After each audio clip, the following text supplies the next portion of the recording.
امروز جمعه 6 ایون سال 2025 عید قربان ما در مسجد به اصطلاح قطر مسجد مرکزی شهر خداوند بنده‌اش را کمک میکند تا همان وقتی که اون بنده در کمک برادران مسلمان شد.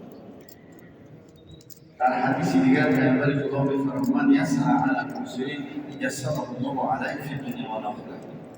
هر کسی با شخصی که از او قرضدار شده است آسان میگیرد.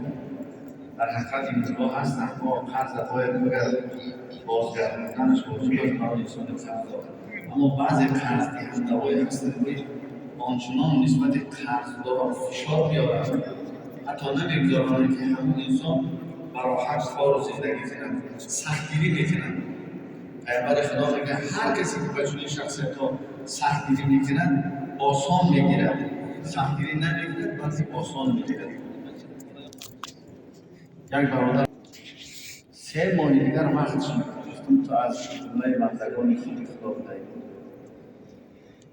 هر کسی که به یک قرضدار خودش آسان میگیرد خداوند در روز قیامت به این بنده آسان میگیرد.